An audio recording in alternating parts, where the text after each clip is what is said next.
Assalamualaikum warahmatullahi wabarakatuh. Selamat pagi semuanya. Selamat bertemu kembali dengan Bu Fiha di pelajaran IPA. Pada kali ini kita akan membahas tentang kelistrikan.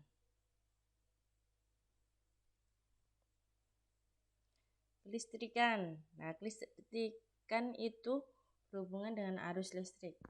Arus listrik itu adalah arus yang mengalir dari potensial yang tinggi, yakni kutub positif, ke potensial yang paling rendah, yakni kutub negatif. Seperti air ya, jadi mengalir dari potensial tinggi, yakni kutub positif, ke potensial yang rendah, yakni kutub negatif. Nah, alat untuk mengukur. Nah, ini adalah contoh dari alat untuk mengukur. Sama ya, yang satu tulisannya V, yang satu tulisannya A. Kalau tulisannya V namanya voltmeter, berarti alat yang digunakan untuk mengukur suatu tegangan listrik. V, voltmeter. Sedangkan A itu adalah ampermeter, berarti alat yang digunakan untuk mengukur arus listrik. Jadi kalau V itu voltmeter, kalau A itu ampermeter. Gaya gerak listrik atau GGL adalah beda potensial antara kedua ujung atau kutub sumber arus listrik yang menyebabkan elektron bebas mengalir. Jadi gaya gerak listrik itu diakibatkan oleh beda potensial antara kedua ujung kutub menyebabkan elektron bebas mengalir. Sumber GGL ada dua. Ada arus searah, namanya sumber DC, arus DC searah. Direct current, berarti arusnya searah ya, kalau ke kanan semua, kalau ke kiri semua. Contohnya adalah baterai dan aki. Lalu yang nomor 2 adalah arus bolak-balik atau AC, arus AC alternating current. Contohnya adalah dinamo sepeda dan generator. Berarti bisa bolak-balik, bisa ke kanan, bisa ke kiri arusnya. Macam-macam elemen. Yang pertama ada elemen primer dan elemen sekunder. Elemen primer adalah sumber arus listrik yang tidak dapat diperbarui lagi. Berarti kalau habis ya dibuang saja. Contohnya adalah baterai. Dulu baterai itu tidak bisa diperbarui, kalau habis ya beli lagi. Soalnya baterai adalah sumber elemen primer. Yang kedua adalah elemen sekunder.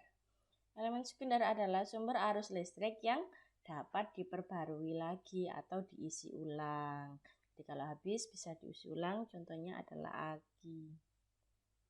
Ini adalah gambar dari baterai atau elemen kering. Nah, yang di atas biasanya itu kutub positif apa negatif kalau baterai. Nah, yang di atas yang muncul ini adalah kutub positif, atau berarti beda potensialnya paling tinggi. Kalau yang di bawah yang dekok itu adalah kutub negatif, berarti beda potensialnya rendah. Nah, yang di tengah-tengah baterai ini ada batang karbon. Lalu yang di tengah ini namanya campuran kapur dan mangan dioksida.